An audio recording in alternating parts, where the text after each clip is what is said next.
বাসায় থাকা একটি আলু আর সামান্য ময়দা দিয়ে আমি আজকে বানিয়ে ফেললাম এমন মুচমুচে নাস্তা যা একবার খেলে বারবার বানাতে ইচ্ছে করবে। নাস্তাটা বাইরে থেকে এতটাই ক্রিস্পি আর ভেতরে এতটাই সুস্বাদু যে চায়ের সাথে পরিবেশন করলে সাথে সাথেই শেষ হয়ে যাবে। আর সবচেয়ে ভালো বিষয় হলো এটি তৈরি করতে খুব বেশি সময় লাগে না। Hello friends, welcome back to my channel test of kitchen. তাহলে চলুন শুরু করা যাক আজকের রেসিপি। প্রথমে আমি এখানে নিয়ে নিয়েছি মাঝারি সাইজের একটা আলু এবং আলুটার খোসা ছাড়িয়ে নিয়েছি। এবার আলুটাকে ছোট ছোট টুকরো করে কেটে নিচ্ছি, ঠিক যেমনটা আপনারা দেখতে পাচ্ছেন। ফ্রেন্ডস, এই কাঁচা আলুটা দেওয়ার কারণে কিন্তু নাস্তাটা অনেক বেশি ক্রিস্পি হয়ে থাকে। এবার আলুর টুকরোগুলোকে একটা ব্লেন্ডার জারে নিয়ে নিচ্ছি। এর সাথে দিয়ে দিচ্ছি কিছু ধনেপাতা, কুচি করে রাখা 2টি কাঁচামরিচ, আর দিয়ে দিব 3 থেকে 4 টেবিল চামচ পরিমাণ পানি। এবার সবকিছুকে ভালোভাবে একসাথে ব্লেন্ড করে নিব। এবার একটা বড় বোলে নিয়ে নিচ্ছি 1 কাপ ময়দা। এর মধ্যে দিয়ে দিব 1/4 চা চামচ আজওয়াইন, 1/4 চা চামচ লবণ, 1/4 চা চামচ কালো জিরা, আর অল্প একটু চাট মশলা। সাথে 1 চা চামচ তেল দিয়ে দিব। এবার সব শুকনো উপকরণ ভালোভাবে মিশিয়ে নিব, যাতে প্রতিটি মশলার স্বাদ সমানভাবে ছড়িয়ে যায়। এরপর ব্লেন্ড করে রাখা আলুর মিশ্রণটি ময়দার মধ্যে দিয়ে দিব। তারপর সবকিছু একসাথে ভালো করে মিশিয়ে নিব। এখানে আমি আরও দিয়ে দিচ্ছি 2 টেবিল চামচ কুচি করে রাখা ধনেপাতা। এবার সবকিছু ভালোভাবে মিশিয়ে একটা নরম আর মসৃণ ডো তৈরি করে নিব। বন্ধুরা, আপনারা আমার এই রেসিপিটি কে কোন জায়গা থেকে দেখছেন অবশ্যই কমেন্ট করে জানাবেন। আপনার কমেন্ট আমাকে নতুন নতুন রেসিপি বানাতে অনুপ্রেরণা যোগায়। এইবার ডোটাকে 2টি সমান ভাগে ভাগ করে নিব আর একটা অংশ নিয়ে রুটির মতো গোল করে বেলে নিব। খুব বেশি মোটা বা খুব বেশি পাতলা করা যাবে না।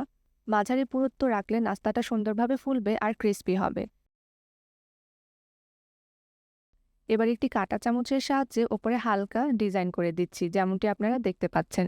এতে দেখতে সুন্দর লাগবে আর ভাজার সময়ও ভালোভাবে রান্না হবে।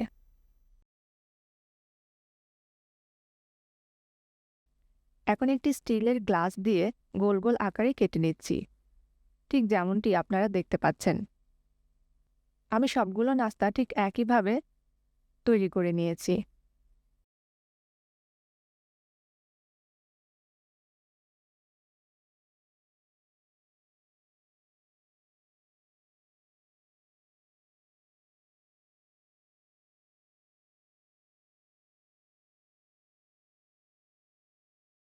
এবার একটা ফ্রাই প্যানে আমি কিছু তেল গরম করে নিয়েছি। তেল মাঝারি গরম হলে একে একে তৈরি করে রাখা নাস্তাগুলো তেলের মধ্যে দিয়ে দিব। খুব বেশি গরম তেলে ভাজা যাবে না, তাহলে বাইরে দ্রুত রং চলে আসবে কিন্তু ভেতরটা ঠিকমতো ক্রিস্পি হবে না। মাঝারি আঁচে ধীরে ধীরে ভাজতে হবে যতক্ষণ না সুন্দর সোনালি রং হয়ে যায়। এই নাস্তাগুলো ভাজতে কিন্তু খুব বেশি সময় লাগে না, খুব অল্প সময়ে এই নাস্তাগুলো ভাজা হয়ে যায়। দেখুন কি সুন্দর গোল্ডেন ব্রাউন রং এসেছে। বাইরে থেকে একদম মুচমুচে আর ভেতরে ভরপুর স্বাদ।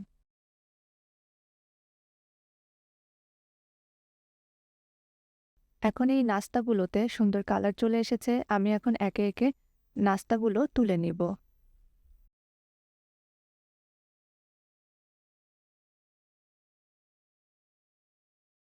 গরম গরম টমেটো সস কিংবা 1 কাপ চায়ের সাথে পরিবেশন করলে দারুণ লাগে। দেখুন কি সুন্দর গোল্ডেন ব্রাউন রং এসেছে। বাইরে থেকে একদম মুচমুচে আর ভেতরে দারুণ সফট ও ফ্লেভারফুল। খুব অল্প উপকরণ আর মাত্র একটা কাঁচা আলু দিয়ে এত মজার একটি নাস্তা তৈরি করা যায়, সেটা এই রেসিপি না দেখলে জানতেই পারবেন না। রেসিপিটি ভালো লাগলে অবশ্যই লাইক করবেন, কমেন্ট করে জানাবেন আপনার কেমন লেগেছে।